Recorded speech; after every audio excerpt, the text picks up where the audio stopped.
Toys की shop खुली हुई है, ठीक है, तो वो एक लोकल ऑडियंस को फॉलो करती है, उसको हम स्टार्टअप नहीं बोलते। जैसे मैंने आपको बताया कि स्टार्टअप शुड बी स्केलेबल होना चाहिए, टेक्नोलॉजी उसके अंदर इंटीग्रेटेड होना चाहिए, और उसका जो ऑडियंस का क्राइटेरिया वो बहुत बड़ा होना चाहिए, ठीक है। हम किसी भी बिजनेस को तभी चला सकते हैं जब उसके ऑडियंस का जो काउंटिंग हो वो नंबर ऑफ में होना चाहिए, राइट। जैसे मैंने कुछ स्टार्टअप के आपको नाम बताए, Ola, Byju's, Swiggy, Paytm and Flipkart. आप जैसे कि अगर मैं इस संस्थान की बात करूं तो यहाँ पर एक आचार्य शास्त्रीय यहाँ से निकलते हैं, तो हम चाहते हैं कि उनके बीच में भी कैसे स्टार्टअप हो सकते हैं उस पर मैं थोड़ा ध्यान दूँ। तो मैंने रात को कुछ केस स्टडीज पढ़ी थी और मेरे माइंड में भी एक आइडिया आया। ऑलरेडी हम इस प्रोडक्ट पे भी काम कर रहे थे, हमारे जो सीईओ हैं सीके तिवारी सर, हम लोगों का भी एक विजन था कि ऐसा कोई प्रोडक्ट बनाया जाए। उस प्रोडक्ट को मैं आपके सामने शेयर करता हूँ। तो हम लोग कुछ ऐसा प्लान कर रहे थे कि एक ऐसा पोर्टल हम लोग तैयार करें जहाँ पर कोई जो बंदा जिसको कोई नॉलेज ही नहीं है कि कैसे किसी पर्टिकुलर भगवान की पूजा की जाती है, उनको कैसे लाइक शुद्धि मंत्रों का जाप किया जाता है, कैसे फिर आगे की प्रक्रिया जो पूरी प्रोसेस की जाती है, उसके लिए हम लोग पूरा पोर्टल डिजाइन कर रहे थे। उसको बंदे को कुछ नहीं करना, उस पोर्टल पे जाना है और वहाँ पे सिर्फ एक सिंगल बटन पे क्लिक करता जाएगा और उसको पूरा प्रोसेस उसके सामने आता जाएगा। तो एक तो ये मॉडल हम लोग वहाँ पे यूज कर रहे थे। अब मॉडल के साथ साथ क्योंकि अब उसको पूजा सामग्री भी लगनी है, तो पूजा सामग्री भी हम उसी पोर्टल पे एक पर्टिकुलर पूजा के साथ कौन सी सामग्री लगनी है उसका पूरा पैकेज वहाँ पे हम लोग डाल रहे थे। एंड दूसरी चीज कि अब उस पूजा के लिए मान लीजिए कि आपको कुछ पंडितों की आवश्यकता है, तो वहां पर हमने उनको भी ऑनबोर्ड किया, उनको भी कनेक्ट किया ताकि आप डायरेक्ट उनसे ऑनलाइन गाइडेंस भी ले सकें। तो अगर एक सिंगल प्लेटफॉर्म पर अगर हम सारी सुविधाएं दे दें तो वो बंदे को प्रॉब्लम ये नहीं होगी कि मुझे कैसे अपने घर में गृह प्रवेश कराना है, कहाँ पंडित ढूंढूं, किसके पास जाऊं, कहाँ से कॉल करूं, सारी चीजें हमारे उस पोर्टल पे मिल जाएंगी आसानी से।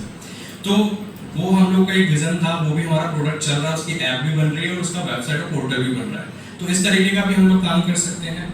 एंड सेकेंड, आजकल आपने देखा होगा एस्ट्रोटॉक ऐप बहुत ज़्यादा चल रहा है, बट वहाँ पर अभी प्रॉब्लम ये हो रही है कि वहाँ पर जेन्युइन लोग बहुत कम मिल रहे हैं। क्योंकि मैंने खुद ने करीबन 8 या 10 एस्ट्रोलॉजिस्ट से बात करी, जो उनके जो बताने के तरीके थे वो एक पैटर्न में थे। मतलब सभी ने बोला कि आप शुक्रवार को ये चढ़ाइए, मतलब मेरा चेंज ही नहीं हुआ वो। तो मुझे कहीं ना कहीं ये लगने लगा कि सभी जब सेम प्रोसेस बता रहे हैं तो कहीं ना कहीं दिक्कत तो होगी। तो वहाँ पर जेन्युइनिटी की थोड़ी सी प्रॉब्लम है। तो अगर हम कुछ ऐसा तैयार करें जिसमें हम प्रॉपर प्रूफ के साथ हमारे सभी शास्त्रियों को वहाँ पे ऑनबोर्ड करें, प्रॉपर उसका एक प्रोजेक्ट प्लान हो, प्राइसिंग हो, क्योंकि प्राइसिंग बहुत ज़्यादा लगती है, कॉल पे पर मिनट उनका चार्जेस होता है। तो अगर हम कुछ ऐसा प्लान आउट करें तो हम अपनी यहाँ की संस्था की भी एप्लीकेशन लॉन्च कर सकते हैं। अगर संस्था से चलेगी तो वो जेन्युइन होगी, ठीक है, वो किसी संस्था से ऑपरेट नहीं होती, वो प्राइवेट कंपनीज बना के शास्त्रीय पंडितों को ऑनबोर्ड करके या स्टूडेंटों को ऑनबोर्ड करके चलाने लगते हैं। तो वहाँ पर कहीं ना कहीं हमारी जेन्युइनिटी जो है वो खत्म हो रही है, लोग विश्वास करना कम कर रहे हैं। तो उसके लिए एक पर्टिकुलर वो चीज़ संस्था से चलनी चाहिए। तो इस तरीके के हम लोग वहाँ पे स्टार्टअप किए जा सकते हैं। अगर आपके माइंड में कुछ ऐसा लगता है कि और आइडिया कहाँ से ढूंढ सकते हैं, तो उसके लिए आपको क्या एक्सरसाइज करनी है। बेसिकली जब मुझे कोई बिजनेस का आइडिया सोचना होता है तो मैं एक पेन और पेपर लेता हूँ और दिन भर में ये सोचता हूँ कि ऐसी कौन सी प्रॉब्लम्स हैं जो अभी तक हम सॉल्व आउट ही नहीं कर पाए। तो अगर आप अपनी फील्ड में सोचें कि लोगों की एक ऐसी कौन सा कॉज है जिसको हमको सॉल्व करना चाहिए, आपको सिर्फ उस प्रॉब्लम को आइडेंटिफाई करना है और वो प्रॉब्लम सिर्फ आपकी ना हो, प्रॉब्लम सबकी होनी चाहिए। अगर उस प्रॉब्लम सिर्फ आपकी है तो आप उसको सॉल्व करेंगे तो वो बिजनेस नहीं बन पाएगा। अगर वो प्रॉब्लम सबकी है तो आप उसको बिजनेस बना सकते हो, ठीक है। तो सबसे पहले आपको वो प्रॉब्लम आइडेंटिफाई करना है, what exactly problem behind this. जैसे आप वो प्रॉब्लम ढूंढ लोगे फिर आपको ये सोचना है कि इसके पीछे आप सोल्यूशन कैसे प्रपोज किया जाए। अगर वो सोल्यूशन आपने ढूंढ लिया तो सोल्यूशन को हम as a service, as a business बना के मार्केट में लेके आ सकते हैं, ठीक है। अब प्रॉब्लम आपके सेक्टर में भी कई सारी होंगी, आप ढूंढिए। अगर वो प्रॉब्लम ही एक आइडिया है, बेसिकली हम लोग उस प्रॉब्लम को ही आइडिया बोलते हैं। जैसे कि अगर आप प्रॉब्लम ढूंढ लेंगे तो उस प्रॉब्लम को आप हमारे पास लेके आइए, फिर उसको कैसे बिजनेस बनाना है वो सारा प्रोसेस हम आपको बताएंगे, ठीक है। एंड एक और चीज इंपॉर्टेंट है स्टार्टअप के लिए, टीम बिल्डिंग। क्योंकि अगर आप इंडिविजुअल किसी स्टार्टअप को करते हो तो सारी चीजें आपको वेयर करनी है, सोचना भी आपको है, कंपनी की ग्रोथ भी आपको देखनी है, फाइनेंस भी आपको देखना है। तो कहीं ना कहीं हो सकता है कि डिमोटिवेट होकर आप स्टार्टअप को बंद कर दो। तो एक आप ऐसी टीम बिल्ड करो जिसमें आपको हर सेक्टर के बंदे आपकी टीम में हो, ठीक है। कभी कभी टीम भी आपके स्टार्टअप को डुबा देती है अगर आपने सही बंदे का चयन नहीं किया तो टीम ऐसी हो जिसमें आपको जो हेल्प लगने वाली है वही बंदे आपकी टीम में हो। अगर ऐसे आपको लगता है कि फाइनेंस में मुझे कोई अच्छा बंदा लगता है तो आप उसको अपनी टीम में लीजिए, आपको मार्केटिंग का कोई बंदा अच्छा लगता है उसको टीम में लीजिए। तो एक कॉम्बिनेशन की टीम बिल्डअप कीजिए, उससे क्या होगा कि आपको बिजनेस में हेल्प मिलेगी और आप उसको जल्दी आसानी से ग्रो कर पाएंगे, राइट। तो team building is very important. Now incubation centre जो हमारे यहाँ एस्टेब्लिश हो रहा है उज्जैन में, हो चुका है ऑलरेडी। तो वहाँ पर हम आपको ट्रेनिंग भी देंगे, मेंटरशिप भी देने वाले हैं, फंडिंग सपोर्ट। अब फंडिंग में बेसिकली सब लोग पूछते हैं कि सर हम लोग स्टार्टअप तो कर ले, पैसा कहाँ से लाएंगे।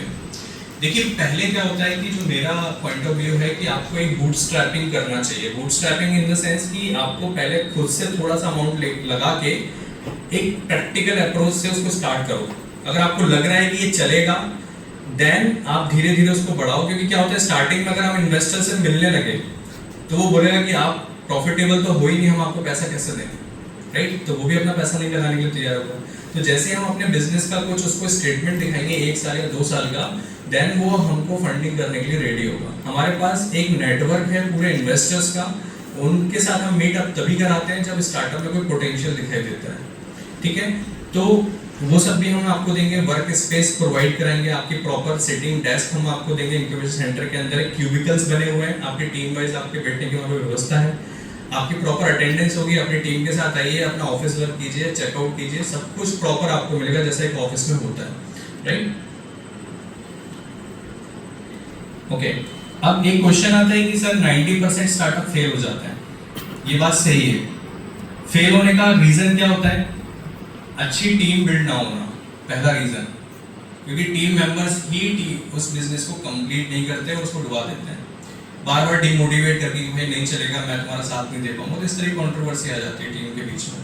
तो सबसे पहले हमको टीम बिल्डिंग पे ध्यान देना है। सेकंड, स्टार्टअप फेल कहाँ होता है कि हम फंडिंग ज़्यादा उठा लेते हैं मार्केट से, जरूरत से ज़्यादा। भाई जितनी जरूरत नहीं थी लेकिन हमने मार्केट से पैसा उतना ले लिया, अब पैसा ले लिया तो उतना देना भी पड़ता है। तो जब देने के लिए बिजनेस आपका ग्रो नहीं करता तो आप फिर कर्जे में आ जाते हो और बिजनेस को आप बंद कर देते हो या बेच देते हो कंपनी को। तो वहाँ पर आप ऐसा ना करें कि आप पैसा मार्केट से ज़्यादा उठा लें, जितनी नीड हो धीरे धीरे धीरे कदम बढ़ाएंगे तो एक अच्छा बिजनेस बिल्डअप कर पाएंगे। ये सब चीज़ें हम आपको सिखाते हैं बाय प्रैक्टिस। अगर आप कुछ केस स्टडीज देखें तो यहाँ पे जितने भी यूनिकॉर्न स्टार्टअप बने हैं वो ज़्यादा एज के नहीं है, वो सब अंडर 25-30 इयर्स के अंदर के ही सारे स्टार्टअप्स हैं और वो करोड़ ऑफ मिलियंस की कंपनीज बना चुके हैं।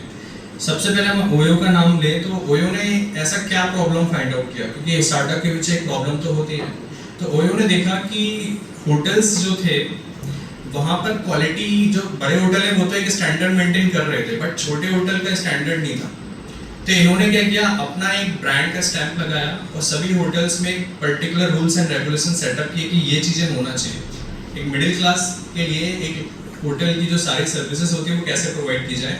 तो उन्होंने सारे होटल्स में मॉडिफिकेशन चालू किए, अपने रूल्स सेटअप किए और अपनी गाइडलाइंस के अकॉर्डिंग उनको ऑपरेट किया और एक एप्लीकेशन के थ्रू उनको जोड़ दिया ताकि दुनिया में कहीं से भी हम किसी भी जगह का होटल आसानी से बुक कर सकें।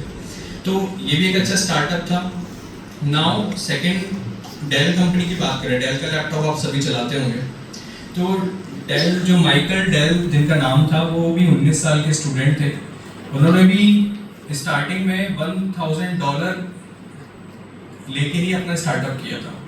तो जब उन्होंने स्टार्टअप किया तो उन्होंने कंप्यूटर असेंबलिंग को स्टार्ट किया, मतलब छोटे छोटे पार्ट्स लेके आते थे मार्केट से और उनको असेंबल करके सेल आउट करते थे। तो धीरे धीरे इस तरीके से उन्होंने अपनी डेल कंपनी बनाई, राइट। केस स्टडीज बहुत लंबी है बट मैं शॉर्ट में आपको बता रहा हूँ। इन शॉर्ट ये IIT दिल्ली के स्टार्टअप है जिन्होंने 60, अब इन शॉर्ट में क्या होता है कि अगर आपको कोई भी ब्रीफिंग चाहिए न्यूज़ की तो आप इन शॉर्ट ऐप के थ्रू उस न्यूज़ का सार निकाल सकते हो। बहुत जल्दी ये एप्लीकेशन करके देती है क्योंकि आज के टाइम में किसी को पढ़ने का इतना टाइम नहीं है। वो चाहते हैं कि शॉर्ट में हमको कोई चीज़ मीनिंगफुल मिल जाए तो इन शॉर्ट आपको इस तरीके का एप्लीकेशन देता है। तो ये भी कहीं ना कहीं लोगों की प्रॉब्लम को सोच के इन्होंने ये एप्लीकेशन डेवलप किया, राइट।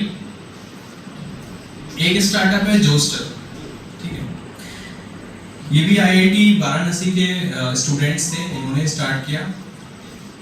ये बेसिकली लाइक ओयो जैसा ही है, अफोर्डेबल हॉस्टल्स एंड बैकपैकर्स। जैसे मान लीजिए हम लोग किसी सिटी में जाते हैं तो हमको रूम्स ही मिलते हैं, प्रॉब्लम आती है कि ढूंढने के लिए। तो यहाँ पर इस टाइप के जो लाइक स्टार्टअप है बहुत सारी जगह सिटीज़ में चल रहे हैं अलग अलग। हॉस्टल्स नियर मी करके शायद झांसी का स्टार्टअप भी सेम कॉन्सेप्ट पे काम कर रहा है। उसने क्या किया, पूरे जितने भी एरिया था उसने सभी के रेंटल हाउसेस को ऑनबोर्ड कर दिया अपने पोर्टल पे। तो क्या था कि कोई भी यूज़र आता है इजीली देख सकता है कि कहाँ पर रेंटेड है, तो वहाँ पर बुकिंग करके एक कमीशन देके वो आसानी से वहाँ पे ले सकता है। तो यहाँ पे बीच का जो ब्रोकरेज होता है वो हट गया यहाँ से। तो डायरेक्ट ये ब्रोकरेज चार्जेस को तरीके से कमीशन बेस पे लोग अर्निंग कर रहा है अपनी। दो लोगों से अर्निंग करते हैं, कमीशन स्टूडेंट से भी लेंगे, कमीशन जिसका लैंड ऑनर है उनसे भी लेते हैं। ओके, अब ये स्टार्टअप आइडिया आते कहाँ से, ऑलरेडी मैंने आपको बताया कि आपको उस पेन पॉइंट को समझना पड़ेगा। आप जब भी यहाँ से जब भी एग्जिट करेंगे इस कॉलेज से, तो आप एक पेन पॉइंट को ढूंढना चालू कर दीजिए कि लोगों की आम समस्या क्या है। चाहे आप ज्योतिष में ढूंढे, वास्तुशास्त्र में ढूंढे, किसी भी फील्ड में ढूंढ सकते हैं कि लोग एग्जैक्टली क्या चाह रहे हैं। उसी को आप प्रोडक्ट या सर्विस बना के हम उसको एक बिजनेस का रूप दे सकते हैं। नाउ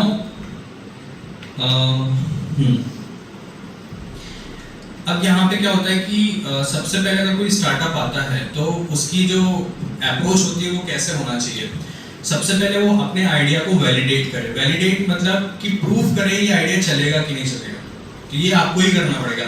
जैसे क्या होता है, एक सर्वे होता है। जैसे मार्केट में मैंने कुछ सोचा कि मैं ये प्रोडक्ट चलाना चाहता हूँ, ये चलेगा कि नहीं चलेगा पहले ट्राई करते हैं। तो हम मार्केट में जब जाते हैं लोगों से सर्वे करते हैं, तो सर्वे में जो लोगों के फीडबैक मिलते हैं उससे हमको समझ में आता है कि ये कितने लोग इसको चाहते हैं, कितने लोग नहीं चाहते। तो उसके बेसिस पे फिर हम इसको लेके आते हैं। मार्केट रिसर्च और मार्केट स्ट्रेटेजी वहीं से प्लान आउट होती है। आपने देखा कि यार मैं 100 लोगों से मिला, 100 लोगों में से 90 लोग रेडी थे कि ये प्रोडक्ट हम लेना चाहते हैं। तो वहीं से आप प्लान करोगे कि मुझे उस 90 लोगों को टारगेट करना है और 10 लोगों को कन्वर्ट करना है, right. Learn how to find your first customer. अब फर्स्ट कस्टमर ढूंढने के लिए आप क्या करेंगे, सबसे पहले एक बिजनेस था जो कि मैंने भोपाल में एक स्टूडेंट के साथ स्टार्ट किया था। वो स्टूडेंट के घर में डेयरी थी, मतलब गाय भैंसें बहुत सारी थी, बट वो कहीं बेचते नहीं थे, मतलब खुद में ही यूटिलाइज करते थे। तो मेरे पास वो लाइक आईटी के लिए वेबसाइट बनाना सीखने आते थे, बच्चे थे। तो मैंने उनको कहीं ना कहीं सजेशन दिया कि आपके पास ऑलरेडी सेटअप है, तो क्यों ना आप इसको मेक बिजनेस में कन्वर्ट करो। तो उसने बोला सर कैसे करेंगे। तो मैंने उनको सजेशन दिया कि आप पहले तो एक काम करो, अपना एक छोटा सा फेसबुक पे एक पेज बनाओ, फिर मार्केट से आप कांच की बोतलें खरीद के लाओ और उन बोतलों में करीबन 250-250 ग्राम के सैंपल्स बनाओ। और फिर मैंने फेसबुक पे 500 रुपये लगा के उनका एक कैंपेन चलाया पूरे भोपाल के अंदर। तो उस फेसबुक पे लोगों ने करीबन 2 से 3 हज़ार लोगों तक हमने वो ऐड दिखाया, जिसमें से 50 से 60 लोगों ने इंक्वायरी डाली कि हमको ये चाहिए। तो हमने वो 250 ग्राम के जो सैंपल थे उनको फ्री ऑफ कॉस्ट डिलीवर कराए, उनको समझ में आ गया। तो 50-60 में से कम 30 कस्टमर हमारे डेली के 2-2 या 1-1 लीटर के बन गए। तो इस तरीके से आज उस स्टार्टअप को 2 से 3 साल हो गए और उस स्टार्टअप से मैं बाहर आ गया। वो बच्चे उसको अच्छे से रन कर रहे हैं और उन बच्चों से मैं खुद 3 लीटर डेली ले रहा हूँ। तो आज के टाइम में बोलते हैं सर मेरा 200 लीटर डेली जाता है। और उन्होंने कई सारी भैंसें, कई सारी गायें खरीद ली, खुद से कार भी खरीद ली उस बंदे ने, कार भी नहीं थी उसके बाद। तो कहीं ना कहीं एक किसी चीज को स्टार्ट करने के लिए आपको प्रैक्टिकल तो करना पड़ेगा, राइट। तो स्टार्टअप कहीं से भी आ सकता है, जरूरी नहीं है कि हम जिस फील्ड में पढ़ाई कर रहे हैं उसी चीज में स्टार्टअप करें। आपको लग रहा है कि यार मुझे इस बिजनेस में इसमें ज्यादा इंटरेस्ट आ रहा है तो आप उसमें स्टार्टअप कर सकते हैं, है ना, ये आपकी चॉइस है। ओके, ये हमारा इंक्यूबेशन सेंटर है, आपको दिख रहा होगा। यहाँ पे कुछ क्यूबिकल सेक्शन बने हुए हैं, ये सभी स्टार्टअप के लिए अभी खाली है। तो अभी हम लोग पूरे उज्जैन में बूट कैंप्स कर रहे हैं। वो इसलिए कर रहे हैं क्योंकि अभी हम हैकाथॉन का एक प्रोग्राम कराने वाले हैं उज्जैन के अंदर, जिसमें कई सारे स्टूडेंट्स अपने आइडियाज़ को लेके आएंगे और हमारे जो दिए गए वो होंगे कैटेगरीज होंगी, उनमें अपने आइडिया को प्रपोज करेंगे और वहाँ पे 3 विनर्स होंगे और 3 विनर्स के बाद वहीं से हम लोग 30 का बैच निकालेंगे। 30 का बैच हमारे पहला बैच इस इंक्यूबेशन सेंटर में सिट करेगा, जिसका जो इंक्यूबेशन पीरियड होता है वो 6 महीने, 9 महीने और 1 साल का हम लोग अकॉर्डिंग टू स्टार्टअप देते हैं। तो यहाँ पर अभी हम 30 बैच की तलाश में हैं, जो कि फाइनल होगा हैकाथॉन इवेंट के बाद। लेकिन आपको उस अवेयरनेस कैंपेन हम लोग चला रहे हैं ताकि आपको चीज़ को पता चले। रजिस्ट्रेशन जब भी ओपन होंगे हम आपके बीच में फिर से आएंगे और उस चीज़ के बारे में बताएंगे। तो ये इंक्यूबेशन सेंटर आपको दिख रहा है, बिल्कुल फुली फर्निश्ड है, रेडी है आप लोगों के लिए, राइट। और सेक्टर एग्नोस्टिक है, ऐसा नहीं है कि आईटी वालों के लिए है या सिर्फ मेडिकल फील्ड वालों के लिए। ये सेक्टर एग्नोस्टिक, सभी किसी भी सेक्टर के लोग यहाँ पे अपना स्टार्टअप कर सकते हैं। यहाँ पे डेडिकेटेड कॉन्फ्रेंस बना हुआ है, एक पॉडकास्ट रूम भी आपको मिलेगा। अगर आपको कोई अपनी रिकॉर्डिंग करनी है, आपको डेली कुछ ब्रॉडकास्ट करना है, इंटरव्यूज करना है, वहाँ पे हम लोग सेपरेट आपको रूम देंगे। और यहाँ पे वुमेन्स एंटरप्रेन्योर के लिए भी हम लोगों ने स्पेशल एक सेल बनेगा यहाँ पे, जिनमें उनको अलग से कुछ हम लोग ट्रेनिंग सेशंस कराते हैं। तो उनके लिए भी यहाँ पे हम लोग एक अलग से सेशन, जिसको मैम गाइड करेंगे, मेंटर है, वो भी हम आपको जल्दी ही बताएंगे। अभी हमारा इस इंक्यूबेशन सेंटर का नेम भी फाइनल होना है, तो नेम सजेशन का वो हट गया क्या? फेसबुक चल रहा है अभी? हाँ, अभी हमारा फेसबुक पे एक इवेंट चल रहा था कि suggest a name, incubation centre के लिए नेम सजेस्ट करना, जिसके लिए प्राइसिंग था 5100 रुपये हम लोग रखा हुआ था। आई थिंक शायद बहुत सारे नाम आ गए, तो हम उससे से फाइनल करके फिर इंक्यूबेशन सेंटर को नाम देने वाले हैं। This is QR code. अगर ये QR कोड हमने इसलिए दिया है आपको, ताकि अगर आपके माइंड में अभी कोई छोटा मोटा आइडिया उजागर हो रहा है, आ रहा है, कुछ ऐसी प्रॉब्लम आप फाइंड आउट कर रहे हो, या कोई बिजनेस ऑलरेडी माइंड में है, कर नहीं पाए या करना चाह रहे हो, तो आप इस QR कोड के माध्यम से स्कैन करें। लिंक आएगी, वहाँ पर छोटा सा फॉर्म हमने दिया हुआ है, जहाँ पे आप अपने आइडियाज का ब्रीफिंग हमको दें। हमारी टीम आपको पर्सनली कॉल करेगी, उस आइडिया को सुनेगी और हम लोग कोशिश करेंगे कि आपको यहाँ पे ऑनबोर्ड करें, राइट। तो ये मैम आप पेपर लेके आए हैं क्या? पेपर भी डिस्ट्रीब्यूट कर सकते हैं, तो यहाँ पे दे दीजिएगा। So this is small briefing about the startup incubation centre and आप कैसे कर सकते हैं, ये भी मैंने आपको बहुत ब्रीफिंग बताया। थोड़ा जल्दी है क्योंकि हमारा नेक्स्ट सेशन ऑलरेडी हम लेट हो चुके हैं, तो हमारा नेक्स्ट अवंती यूनिवर्सिटी में है, तो वहाँ पे भी जाना है। तो फिर नेक्स्ट टाइम हम आपके साथ और ब्रीफिंग में से बात करेंगे। एनी क्वेश्चंस अगर आपके बीच में है कोई क्वेश्चन, तो मैं उनके जवाब दे सकता हूँ। Anyone ask question?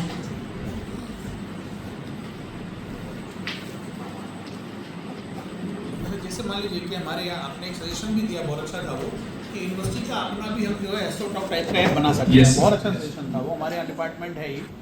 तो अगर हम उसको बनाते हैं, तो बनाने के लिए या कोई हमारे स्टूडेंट उसका आइडिया के लिए लेकर के आते हैं कि सर हम बनाना चाह रहे हैं हमारी टीम, तो उसके लिए फंडिंग्स का कैसे करेंगे हम मैनेजमेंट? सर देखिए, क्योंकि यूनिवर्सिटी तो फंडिंग्स देगी नहीं। मैं खुद MTech computer science, 11 years experience in IT industry, तो आई नो कि ऐप का कॉस्टिंग कितना आता है, वेबसाइट का कॉस्टिंग कितना आता है। अगर वेबसाइट का कॉस्टिंग 50,000 आ रहा है, तो उसकी जो लागत है वो 5,000 होती है। तो मैं आपको बिल्कुल 25% में वो चीज़ बनवा के दूंगा। हमारे पास एक ऐसा नेटवर्क भी है जिसमें सिर्फ फ्रीलांसर्स काम करते हैं, उनसे अगर हम एप्लीकेशन बनवाते हैं तो हमारी कॉस्टिंग बहुत डिक्रीज हो जाती है। जो कि हम 1 लाख दे रहे थे, वही 25,000 में बन जाएगी। तो हमारे पास पूरा नेटवर्क है, स्ट्रैटेजीज हम आपके लिए प्लान आउट कर देंगे कि एप्लीकेशन कैसा होना चाहिए, उसका लेआउट कैसा होना चाहिए, कौन से ऑप्शन आप उसमें रखें, ये सब पूरा डिस्कशन करेंगे। आप उसका एक पूरा प्रॉपर बनाइए कि उसमें हम क्या क्या सर्विसेज रखना चाहते हैं, तो फिर हम उसके लिए आपको प्रपोजल दे देंगे। हमने अभी 2-3 सर्विसेज ऑफलाइन कर रखी है। जैसे किसी को अगर ज्योतिष कंसल्टेंसी लेना है, तो हमारा ज्योतिष का कंसल्टेंसी सेंटर यूनिवर्सिटी चला रही है, वास्तु कंसल्टेंसी के लिए हम चला रहे हैं, लेकिन वो सब ऑफलाइन है कि आपको आकर के यहाँ घंटी बजा के उसकी कंसल्टेंसी लेना पड़ेगी। लेकिन अगर हम ये जो आप माध्यम बता रहे हैं, इसको अगर हम चालू करते हैं, तो हमारे लिए शायद इस पर एक अच्छा वो मिलेगा। जो एप्लीकेशन संस्थान से चलेगा तो वो जेन्युइन होगा, जैसे कि मेरा मेंटालिटी जो कहता है, क्योंकि प्राइवेट कंपनियों के जो चल रहे हैं वहाँ पे तो कौन ऑन बोर्ड है मुझे पता ही नहीं। तो ये आप इनिशिएट कीजिए। क्वालिफिकेशंस भी क्लियर नहीं है कि वो ज्योतिष पढ़े भी हैं कि नहीं, बहुत सारे इश्यूज हैं वहाँ पर। आप कीजिए, बहुत अच्छा आइडिया है। ठीक है, बहुत बहुत धन्यवाद आपको आइडिया देने के लिए। बहुत अच्छा। Any questions? कुछ भी मन में कोई डाउट हो आप पूछ सकते हैं। रिसर्च स्कॉलर्स भी बैठे हैं हमारे, वो ही पूछ सकते हैं, कुछ पूछना है तो वही कुछ। जैसे सर एक और आइडिया मैं बहुत छोटा सा शेयर कर रहा हूँ कि अभी एजुकेशन में बहुत ज़्यादा पैसा अर्निंग हो रहा है। अलग अलग सेक्टर्स के लोग अलग अलग तरीक़ों से एजुकेशन प्रोवाइड करा के पैसा कमा रहे हैं। तो मेरा आपको एक सजेशन ये है कि एक पर्टिकुलर चीज़ का एक प्रोसेस, अब मुझे आइडिया नहीं, जैसे मान लीजिए कि मैं गणेश जी की मुझे पूजा करनी है, जस्ट मान लीजिए कि मुझे ये छोटा मोटा गृह प्रवेश का कार्यक्रम करना है या वास्तु का नॉलेज चाहिए, तो अभी मैंने क्या किया, रिसेंटली एक 349 का एक वास्तु का कोर्स करेगा था, बट जो कोर्स मैंने पढ़ा तो मुझे कुछ समझ में नहीं आया, क्योंकि उसमें पूरा इंग्लिश में बोला, उसमें लिखा हिंदी था बट मिले वीडियो जो थे वो इंग्लिश में थे। तो मैं वैसे ही वीडियो मैंने बस मेरे 349 रुपये चले गए। तो मैं आपको ये बताना चाह रहा हूँ कि जैसे मुझे वास्तु का एक कोर्स लॉन्च करना है, तो आप लोग अपने कॉलेज में या कहीं पर भी एक स्टूडियो बनाएं, उसका पूरा एक चैप्टर वाइज नोट्स बनाएं, चैप्टर वाइज नोट्स के एक एक वीडियो को शुद्ध हिंदी में रिकॉर्ड करें, रिकॉर्ड करने के बाद उनके जो नोट्स हैं उनके PDF फाइल बनाएं, एक पोर्टल जो ऑलरेडी आपको फ्री ऑफ कॉस्ट में मिल जाएगा, वहाँ पर पूरा कोर्स लिस्ट आउट करें, उसका प्राइस डिसाइड करें, 99, 199, 299।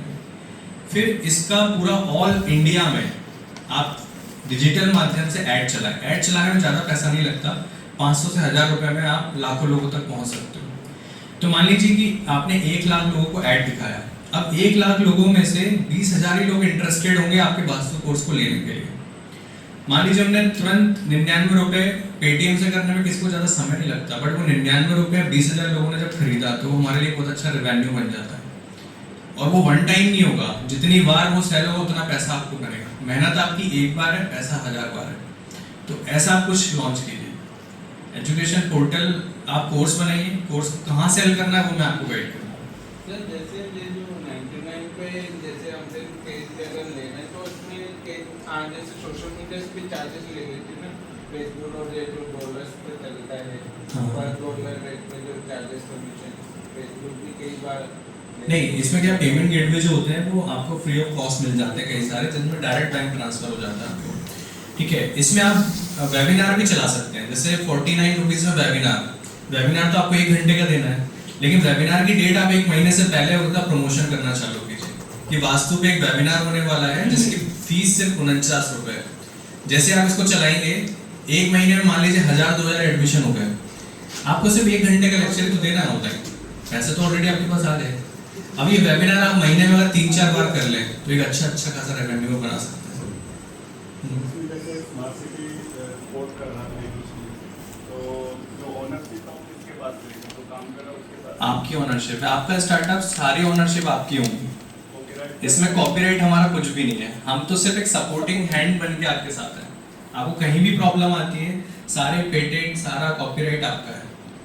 हम आपको ये बताएंगे कॉपीराइट लेना कहाँ से, पेटेंट कहाँ से कराना है, उसमें कितना गवर्नमेंट डिस्काउंट कर रही है, ये सब चीज़ें हम आपको बताएंगे। ठीक है सर, एनी अदर क्वेरीज? चलिए, थैंक यू सो मच, आप लोगों ने समय दिया।